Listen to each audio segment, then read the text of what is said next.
Assalamualaikum warahmatullahi wabarakatuh. Pada kesempatan kali ini, saya dan tim saya akan menjelaskan dan mempresentasikan tentang teori Freudenthal dan teori Dewey. Tim saya beranggotakan Leonita Nurfadila, Madonna Dwi, Osama Jian Roshidi, saya sendiri, Poppy Oktaliana, dan Rifdatul Jannah. Topik dari presentasi kali ini ada dua, yaitu teori Freudenthal atau biasa disebut dengan pendekatan pembelajaran RME, lalu ada teori Dewey yang biasa disebut pendekatan pembelajaran CTL. Kedua topik ini akan dibagi menjadi beberapa subtopik lagi, yaitu pengertiannya, kita akan menjelaskan tentang pengertiannya, prinsip-prinsipnya, karakteristiknya, langkah-langkahnya, kelebihan dan kekurangan, serta aplikasinya dalam pembelajaran. Menuju ke topik pertama, yaitu teori Freudenthal atau biasa disebut dengan pendekatan pembelajaran RME. Pengertiannya, menurut Freudenthal, mathematics is human activity. Matematika adalah suatu proses yang dibangun dalam benak pikiran siswa, memiliki arti.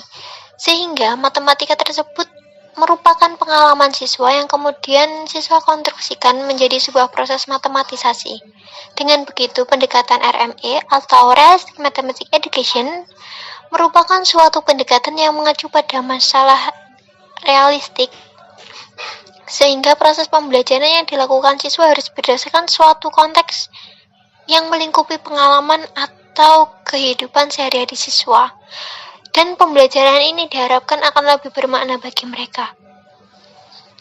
Dalam teori RME ini, matematika bukanlah sebagai sistem yang tertutup, tetapi matematika sebagai aktivitas yang disebut matematisasi. Penggunaan permasalahan konteks dunia nyata yang ada di lingkungan peserta didik atau siswa dapat meningkatkan minat serta motivasi mereka untuk belajar matematika. Dan selain itu, dapat juga mendukung kegiatan eksplorasi peserta didik. Yang kedua, ada prinsip-prinsip pendekatan RME atau Realistic Mathematics Education. Ada 3 prinsip utama menurut Griff Major dalam pembelajaran matematika menggunakan prinsip Realistic Mathematics Education ini. Yang pertama ada penemuan kembali terbimbing, guide reinvention, dan matematisasi progresif atau progressive mathematization. Menurut prinsip ini, perlu diupayakan agar siswa mempunyai pengalaman dalam matematika. Itu harus diupayakan agar siswa dapat menemukan pengalaman dan menemukan sendiri berbagai konsep, prinsip, atau prosedur dengan bimbingan guru. Ada 2 macam proses matematisasi, yaitu matematisasi horizontal dan vertikal. Matematisasi vertikal merupakan proses penalaran yang terjadi dalam sistem matematika itu sendiri. Misalnya mengaitkan konsep antar konsep matematis dan sebagainya. Sedangkan matematisasi horizontal merupakan konsep penalaran dari dunia nyata ke dalam simbol-simbol matematika. Prinsip kedua yaitu fenomenologi didaktis atau didactical phenomenology. Maksud dari prinsip ini adalah siswa mempelajari konsep-konsep, prinsip-prinsip, atau materi lain yang berkaitan dengan matematika, yang bersumber dari masalah kontekstual yang dapat dibayangkan siswa atau pengalaman siswa sebagai masalah nyata. Yang ketiga ada pengembangan model-model sendiri atau self-developed model. Maksud dari prinsip ini adalah siswa dalam mempelajari konsep-konsep atau prinsip-prinsip terkait matematika yang disajikan dalam bentuk konseptual tadi perlu mengembangkan sendiri model-model penyelesaian masalah tersebut ke arah berpikir yang lebih formal. Di sini siswa menemukan penyelesaian tersebut dengan cara mereka sendiri, sehingga siswa akan lebih ingat dengan materi-materi yang dipelajarinya. Untuk selanjutnya akan dijelaskan oleh teman saya, Leonita Nurfadila. Selanjutnya, karakteristik pendekatan RME yang dibagi menjadi 5 bagian. Yang pertama adalah penggunaan konteks. Konteks atau permasalahan realistis digunakan sebagai titik awal pembelajaran matematika. Konteks tidak harus berupa masalah dunia nyata, tetapi bisa juga dalam bentuk permainan, alat peraga, atau hal lain yang masih bisa dibayangkan oleh siswa. Yang kedua, penggunaan model untuk matematisasi progresif. Fungsinya adalah untuk menjembatani siswa dari proses berpikir konkret menuju tingkat berpikir formal. Yang ketiga adalah pemanfaatan hasil konstruksi siswa. Pada pendekatan RME, hasil konstruksi siswa digunakan sebagai landasan pengembangan konsep matematika, kemudian mereka diberi kesempatan untuk mengembangkan berbagai strategi pemecahan masalah. Yang keempat adalah interaktivitas. Terjadinya interaksi antara siswa dengan guru dan siswa dengan siswa pada pendekatan RME. Proses belajar siswa akan menjadi lebih bermakna ketika siswa sedang mengkomunikasikan hasil kerja dan gagasan mereka. Yang terakhir adalah keterkaitan. Konsep-konsep matematika dikenalkan kepada siswa secara utuh, tidak terpisah-pisah. Hal ini karena semua konsep dalam matematika memiliki keterkaitan. Selanjutnya, langkah-langkah pendekatan RME. Yang pertama, memahami masalah kontekstual. Guru memberikan masalah atau soal kontekstual dan meminta peserta didik untuk memahami masalah tersebut. Bisa dilakukan secara pribadi atau berkelompok, atau bisa juga dengan berkonsultasi kepada guru apabila belum dapat dimengerti. Yang kedua, menyelesaikan masalah kontekstual. Pada langkah kali ini, peserta didik secara individual atau secara kelompok diminta menyelesaikan masalah kontekstual pada lembar kerja dengan cara mereka sendiri. Yang ketiga, membandingkan dan mendiskusikan jawaban. Peserta didik diminta untuk mendiskusikan jawaban mereka pada kelompoknya. Setelah itu, hasil dari diskusi itu dibandingkan dengan diskusi kelas yang dipimpin oleh guru. Yang terakhir adalah menyimpulkan. Guru mengarahkan peserta didik untuk menarik kesimpulan tentang konsep atau definisi, teorema, prinsip, atau prosedur matematika yang terkait dengan masalah kontekstual yang baru diselesaikan. Selanjutnya adalah tentang kelebihan pendekatan realistic mathematics education atau biasa disingkat dengan RME. Yang pertama, peserta didik tidak mudah lupa dengan pengetahuannya. Yang kedua, suasana dalam proses pembelajaran menyenangkan karena menggunakan realitas kehidupan sehingga peserta didik tidak cepat bosan belajar matematika. Yang ketiga, peserta didik merasa dihargai dan semakin terbuka karena setiap jawaban peserta didik ada nilainya. Yang keempat, memupuk kerjasama dalam kelompok.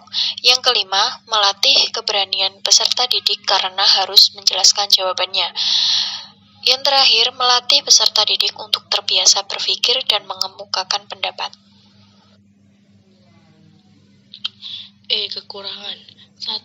Upaya mengimplementasikan RME membutuhkan perubahan pandangan yang sangat mendasar mengenai beberapa hal yang tidak mudah untuk dipraktekkan. Misalnya mengenai siswa, guru, dan peranan sosial kontekstual. 2. Pencarian soal-soal kontekstual yang memenuhi syarat-syarat yang dituntut RME tidak selalu mudah untuk setiap topik matematika yang perlu dipelajari siswa. Terlebih karena soal-soal tersebut harus bisa diselesaikan dengan bermacam-macam cara. 3. Mendorong siswa agar bisa menemukan berbagai cara untuk menyelesaikan soal juga merupakan hal yang tidak mudah dilakukan oleh guru. F. Aplikasi teori prudental. Langkah 1. Memahami masalah kontekstual, yaitu guru memberikan masalah kontekstual dan meminta peserta didik untuk memahami masalah tersebut. 2. Menyelesaikan masalah kontekstual, yaitu siswa menyelesaikan masalah tersebut secara berkelompok. 3. Membandingkan dan mendiskusikan jawaban, yaitu dalam hal ini siswa bertukar pikiran dengan kelompok lain dengan membandingkan hasil dari pekerjaannya. 4. Menyimpulkan, yaitu berdasarkan hasil diskusi kelompok dan hasil diskusi kelas yang dilakukan oleh guru mengarahkan peserta didik untuk menarik kesimpulan. 2. Teori Dewey. A. Pengertian pendekatan CTL. Pembelajaran CTL adalah pendekatan pembelajaran yang mengaitkan antara materi yang dipelajari dengan kehidupan nyata siswa sehari-hari, baik dalam lingkungan sekolah, keluarga, masyarakat, maupun warga negara. Contextual teaching and learning adalah suatu pendekatan pembelajaran yang menekankan kepada proses keterlibatan siswa secara utuh untuk dapat menemukan materi yang dipelajari dan menghubungkannya dengan situasi kehidupan nyata, sehingga seorang siswa untuk dapat menerapkannya ke dalam kehidupan sehari-hari mereka. B. Prinsip-prinsip pendekatan CTL. 1. Kesaling bergantungan atau interdependensi. 2. Perbedaan atau diferensiasi. 3. Pengaturan diri. Dan 4. Penilaian autentik. C. Karakteristik pendekatan CTL. 1. Making meaningful connection atau membuat hubungan penuh makna. 2. Doing significant work atau melakukan pekerjaan penting. 3. Self-regulated learning atau belajar mengatur sendiri. 4. Collaborating atau bekerja sama. 5. Critical and creative thinking atau berpikir kritis dan kreatif. 6. Nurturing the individual atau memelihara individu. 7. Reaching high standard atau mencapai standar yang tinggi. Dan 8. Using authentic assessment atau penggunaan penilaian sebenarnya. D. Langkah-langkah pendekatan CTL. 1. Mengembangkan pemikiran bahwa anak akan belajar lebih bermakna dengan cara bekerja sendiri dan mengonstruksi sendiri pengetahuan dan keterampilan barunya. 2. Melaksanakan sejauh mungkin kegiatan inquiry semua topik. 3. Mengembangkan sifat ingin tahu peserta didik dengan bertanya. 4. Menciptakan masyarakat belajar. 5. Menghadirkan model sebagai contoh pembelajaran. 6. Melakukan refleksi di akhir pertemuan. Dan 7. Melakukan penilaian yang sebenarnya dengan berbagai cara. Kelebihan dan kekurangan pendekatan CTL. Kelebihannya yaitu memberikan kesempatan pada siswa untuk dapat maju terus sesuai dengan potensi yang dimiliki siswa sehingga siswa terlibat aktif dalam BBM. Kemudian terbentuk sikap kerjasama yang baik antara individu maupun kelompok. Siswa dapat berpikir kritis dan kreatif dalam mengumpulkan data, memahami suatu isu dan memecahkan masalah, dan guru dapat lebih kreatif. Kemudian pembelajaran lebih menyenangkan dan tidak membosankan, membantu siswa bekerja dengan efektif dalam kelompok. Untuk kekurangannya yaitu guru akan kesulitan dalam menemukan materi pelajaran karena tingkat pencapaiannya siswa tadi tidak sama, menimbulkan rasa percaya diri bagi siswa yang kurang kemampuannya akan terus tertinggal dan sulit untuk mengejar ketertinggalan. Kemudian pengetahuan yang didapat oleh setiap siswa akan berbeda-beda dan tidak merata. Kemudian tidak efisien karena membutuhkan waktu yang agak lama dalam BBM. Selanjutnya aplikasi pendekatan CTL. Pertama-tama yaitu guru membagi siswa dalam beberapa kelompok yang terdiri dari 5-6 siswa dalam setiap kelompok. Kemudian guru membagi lembar kerja peserta didik kepada setiap kelompok peserta didik. Kemudian meminta peserta didik mengerjakan kelompoknya masing-masing. Selanjutnya, guru berkeliling untuk mengamati, memotivasi dan memfasilitasi kerjasama siswa bekerja dalam kelompok menyelesaikan permasalahan yang diajukan. Kemudian dengan mengacu pada jawaban siswa, melalui tanya jawab, guru dan siswa membahas cara penyelesaian masalah yang tepat.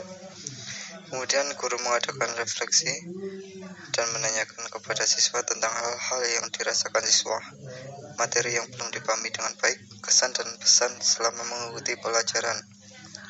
Kemudian siswa dan kelompok menyelesaikan lembar kerja peserta didik yang diajukan guru. Kemudian siswa wakil kelompok mempresentasikan hasil kerja kelompok dan kelompok yang lain menanggapi hasil kerja kelompok yang mendapat tugas. Kemudian guru meminta peserta didik mengamati pekerjaan peserta didik yang sudah ditampilkan, kemudian menyimpulkan hasilnya. Sekian presentasi dari kelompok kami. Apabila ada salah kata atau ada yang kurang jelas bisa ditanyakan di forum diskusi. Sekian, wassalamualaikum warahmatullahi wabarakatuh.